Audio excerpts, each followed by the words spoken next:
Hello, welcome to another episode of History in the Dark. I am your host, Darkness the Curse.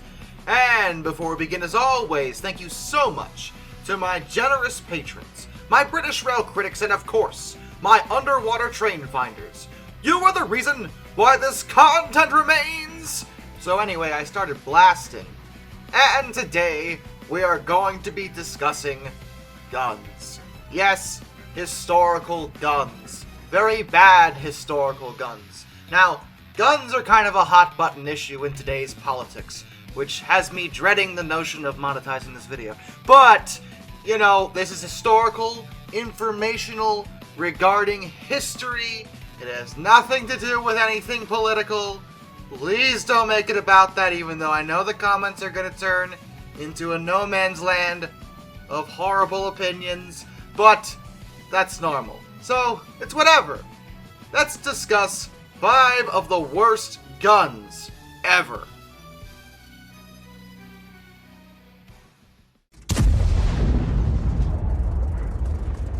The Ross rifle. This is a straight-pull bolt-action rifle that was produced in Canada from 1903 until 1918.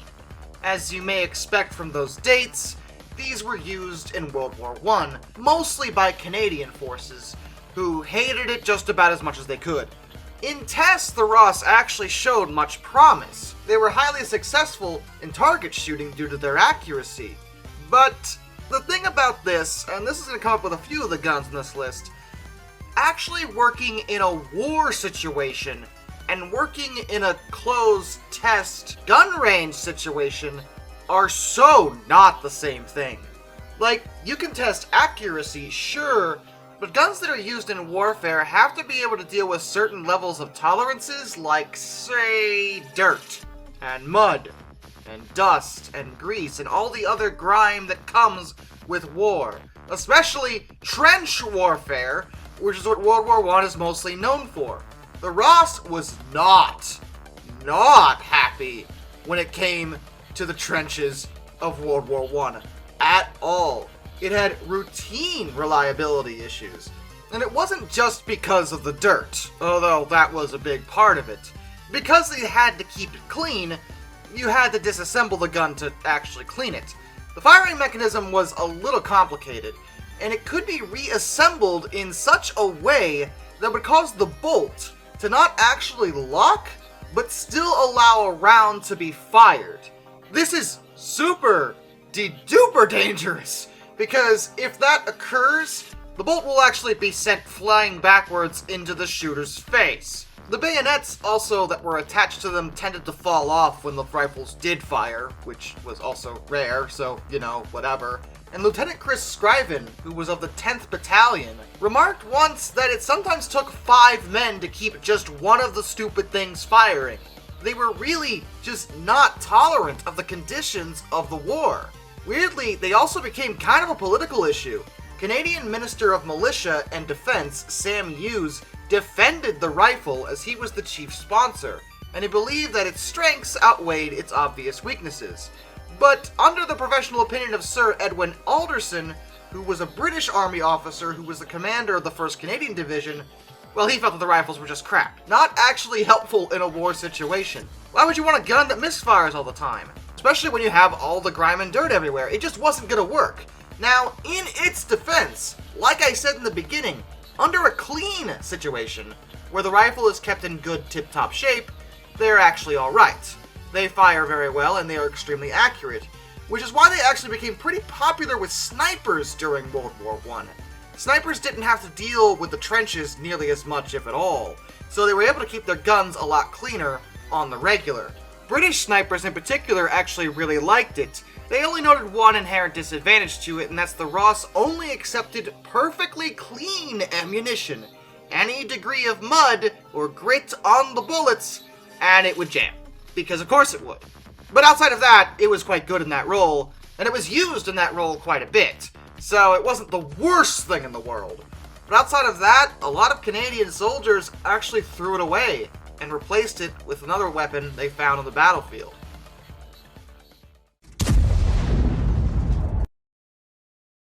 The ʃoʃa, which I have looked up the pronunciation of because it's French again, and that always terrifies me. But apparently that's pronounced ʃoʃa, which is good that I checked because I would have called it Chauchat, and then everyone would have yelled at me. This is an early standard light machine gun used by the French army during World War I. They were actually in service between 1950 and 1948, but they always kind of had a major problem. They're early, so there are some design flaws that go into this. Much like the Ross, under clean conditions, in a controlled environment like a gun range, you could do worse than the ʃoʃa. They were fairly accurate for what they were, and were pretty reliable. But in war conditions, everything changed. For one thing, their magazines were a large half-moon shaped. They were defective. They caused about 2/3 of all stoppages with the guns, according to the soldiers that actually used them. They weren't manufactured very well, as they were mass-produced during wartime, and they were kind of rushed out there. The guns in general had severe deficiencies in that regard. But that isn't really the design's fault. What was the design's fault is that, if you notice, the mags have an open side. You can see the bullets in there. And that's not something you want ever under any situation. That lets dust and dirt and mud get into the mags and cause so many problems. Jamming on these things was so frequent that the gunners were actually known to only fill the mags with 18 or 19 rounds instead of the maximum 20. Because if you max it out, there was a higher chance that the guns just would jam on the very first round, which would be really bad because you wouldn't get any shots off. The gunners also found that they had very high recoil, although more modern tests show that this had to do with the ergonomics of the gun and their very loose bipod, not necessarily the recoil itself, but either way, it was difficult to keep the gun on target beyond very short bursts of fire. Also, some of the sights were off. This caused the guns to shoot too low and to the right of the actual target. So that was great, thank you for that. Also, they had a major issue with overheating. The barrel sleeve assembly locked in the rear position due to thermal expansion. This meant that the gun absolutely would not fire under any circumstances until it cooled off, which, you know, in a war situation, there might be a time when you don't really have the luxury of waiting for the gun to cool down. Just throwing it out there. Either way, they weren't considered very good, and the French knew it. They attempted to replace it before the end of the war, although the armistice came before that happened. Some people say they get a bad rap, as again, in a controlled environment, they really aren't the worst in the world, but again, under a war situation, they're really not great.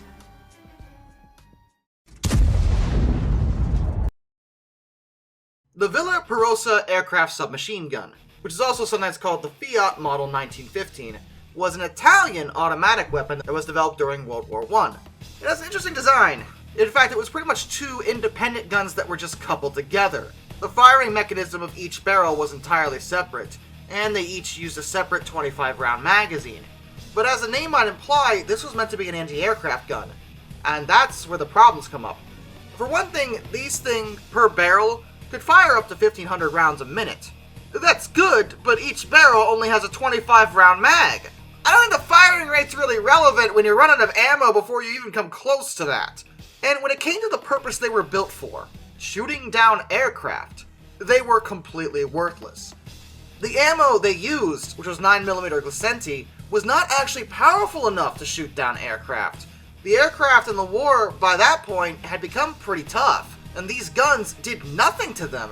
And even if they did, they very rarely even hit them, because the range on the weapon was woefully inadequate. Several attempts to salvage the design were made. They tried using it with a bipod on the ground, attaching a gun shield, which didn't really work, and admittedly it was found to be pretty effective at short range, and there was at least one occasion where they were mounted on a bicycle. Despite their limited magazines, they did work well for suppressive fire, and could be used on the ground without much of an issue. But it's kind of hard to call them a success when their name is aircraft submachine gun. They were literally meant to shoot down planes and completely failed at that.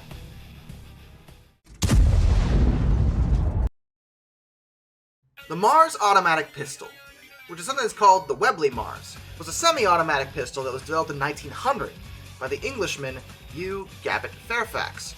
and it was distributed by the Mars Automatic Pistol Syndicate Limited of Birmingham. It was actually available in a variety of calibers, 8.5mm, 9mm, and 45s. They were all bottlenecked cartridges and had large charge powder, which meant that the 45 was actually the most powerful handgun in the world for that time. But it was considered kind of a complete and total failure. For one thing, it used a long recoil rotating bolt action. That's fine, but it ejected the spent cartridges straight to the rear. You know, right in the shooter's face. And the feed mechanism was really unusual in that it pulled the cartridges backwards out of the magazine and then lift them up into the breech face. It doesn't really function like any modern semi-auto pistol would, like at all. It was so bad, in fact, that it was rejected by the British War Office as a possible replacement for the Webley and Scott revolvers they were still using. The cited reasons for the rejection, other than what I've already said, was that they had insane recoil, a large muzzle flash, which gave away the shooter's position very easily, and they were mechanically complex, meaning if they had to fix them in the field, it would not be very easy to do that. The captain who was in charge of the tests at the Naval Gunnery School in 1902 specifically said, "No one who fired once with the pistol wished to shoot it again." The pistol went on to be described as singularly unpleasant and alarming when describing actually firing it. Only a few examples were produced, and it's actually become kind of a collector's item because it's very rare. And you can almost kind of defend it, because it was a very early attempt at a semi-auto pistol. Still, regardless of how old it was, I mean, even at the time, the Army didn't want it. So, you know.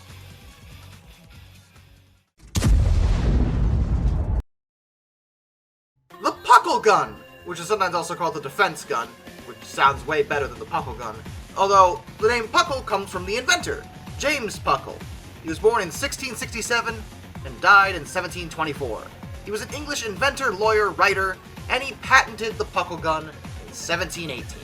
The Puckle Gun is interesting as it's one of the earliest versions of what could be described as a machine gun. It was actually directly referred as that in a 1722 shipping manifest, although in operation it really doesn't work like a machine gun, though its purpose is to fire rounds very fast. It was never actually used for that purpose, though. It never saw combat or any kind of war. The amount of these guns that were even produced is kind of a mystery. It may have been as few as only 2 of them. The Puckle is a tripod-mounted, single-barreled flintlock weapon that was fitted with a manually operated revolving cylinder. Puckle himself thought it could be used as an anti-boarding gun on ships. The firing mechanism is very similar to a conventional flintlock musket.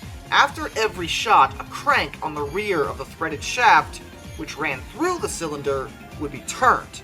This allowed the cylinder to be rotated by hand to the next chamber. The crank would have to be tightened again after that, but once it was locked down, it would form a gas-tight seal and fire another round. In practice, it wasn't nearly as fast as modern machine guns would be, but it was fairly fast for that time. In tests, it was found to be able to fire 63 shots in about 7 minutes, which is approximately 9 rounds a minute, which, again, by modern standards doesn't sound fast at all, but for 1722, that wasn't bad. It was much better than musketeers of the period, who could be expected to fire between 2 and 5 rounds per minute, depending on how good they were with their guns. But the Puckle, for one thing, actually wasn't as fast as some other repeater weapons of the day. The Kolthoff repeater could fire up to 6 times faster than it could. And the mechanism, while interesting, was found to be really clumsy in practice. But that wasn't even really the big issue with it. The big issue with it was, well, racism. Or I guess you could say xenophobia? Maybe just religious extremism. Pick your poison on this. James Puckle actually demonstrated 2 configurations of the basic design. One was intended for use against Christian enemies, which fired conventional round bullets, like a normal gun would. However, there was a second that was designed to be used against Muslim Turks. This one fired square bullets, which he considered to be more damaging and more painful.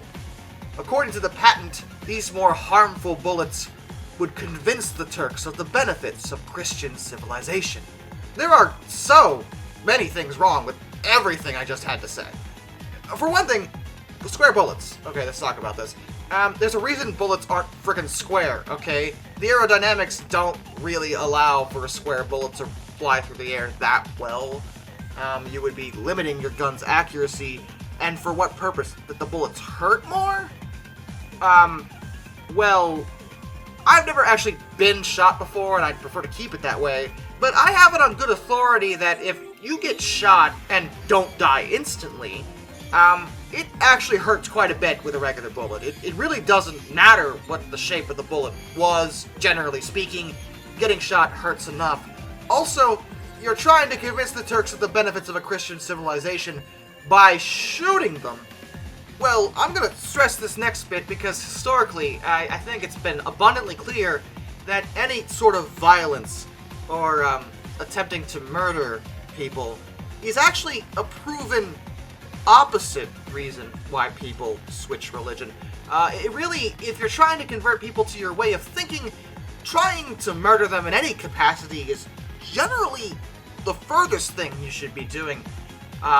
Frankly, it seems to have the effect of not doing that, and even from a practical perspective. So, okay, you expect soldiers in the field using this gun to acknowledge what religion the enemy is, and switch the ammo based on that.